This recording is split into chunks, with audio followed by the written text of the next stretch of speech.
You will definitely agree with me that humility and pottery have a unique relationship. In fact, few crafts teach humility as consistently or as honestly as working with clay. No matter how experienced a potter becomes, clay has a way of reminding them that there is always more to learn. It doesn't care how many years you've been practicing, how many pieces you've sold, or how many compliments you've received. The moment you become careless, impatient, or overconfident, the clay often responds with a lesson. That's one of the reasons pottery has remained such a powerful teacher for thousands of years. When people first begin working with clay, they often imagine that success comes from controlling the material. They want every piece to look as they envisioned it. They want perfect symmetry, flawless glazes, and successful firings every time. But pottery quickly teaches a different reality. You must know that working with clay is a partnership, not a conquest. You can guide it, shape it, and influence it, but you cannot completely dominate it as a material. Clay has its own characteristics. It responds to moisture, temperature, gravity, timing, and touch. Understanding these qualities requires observation and respect rather than force. Humility begins when a potter realizes that skill is not about controlling everything. It is about learning how to work with the material rather than against it. Every potter eventually experiences failure. A bowl collapses on the wheel, a handle cracks during drying, a glaze runs unexpectedly, an entire kiln load may emerge with defects despite weeks of careful preparation. These moments can be frustrating, especially after investing significant time and effort into a piece. Yet, failure is so common in pottery that it becomes impossible to avoid. And because it cannot be avoided, potters are forced to develop a different relationship with mistakes. Instead of seeing them as personal shortcomings, they begin to view them as teachers. Every crack, every warped rim, every disappointing firing contains information. Humility allows a person to ask, what can I learn from this? Rather than, why did this happen to me? Over time, this mindset becomes one of the most greatest strengths a potter can develop. Humility also affects the way potters approach learning and life itself.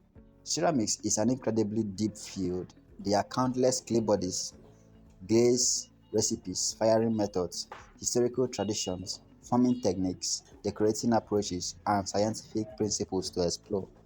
Even someone who has worked with clay for 40 years will still encounter new challenges and discoveries along the way. The most respected potters often share one quality: they remain students. They understand that mastery is not a destination, it is an ongoing process of curiosity and growth. Humility keeps the mind open to learn new ideas, new techniques, and new perspectives. The truth is, without humility, learning eventually stops. But with humility, learning never ends. Pottery also teaches humility through patience. In many areas of modern life, we have become accustomed to immediate results. We send messages instantly, stream content on demand, and receive information within seconds. But pottery operates on a completely different timeline.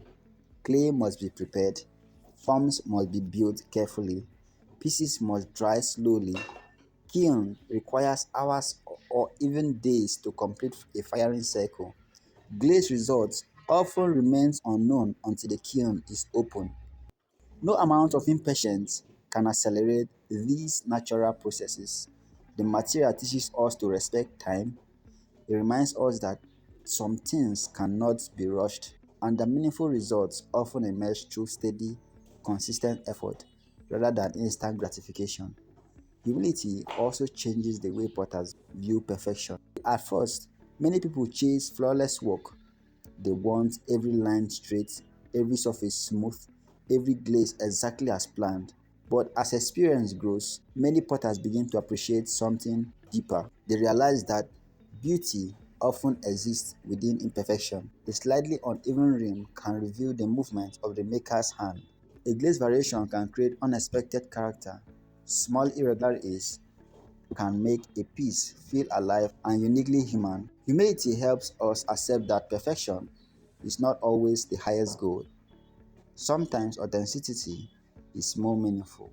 Perhaps most importantly, humility keeps a potter connected to the true nature of the craft.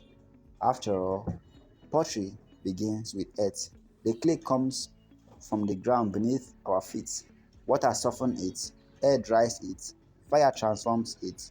The entire process depends on forces larger than ourselves. The potter participates in the transformation but never fully controls it. There is something profoundly humbling about that. You can spend hours shaping a piece with great care, and a single crack can change everything. You can follow every step correctly and still encounter surprises. You can achieve a beautiful result and know that part of its beauty emerged from the factors beyond your control. Pottery teaches us that creation is often a collaboration between knowledge, effort, patience, nature, and chance. And perhaps that is why so many people find pottery transformative. It encourages confidence without arrogance, it rewards skill while exposing limitations, it celebrates achievements while reminding us that there is always more to learn in a world that values certainty, speed, and control. Pottery offers a different lesson. It teaches us to stay curious, remain patient, accept mistakes, and approach both success and failure with grace. Because in the end, the best potters are not necessarily the ones who know everything, they are the ones who never stop learning from the clay.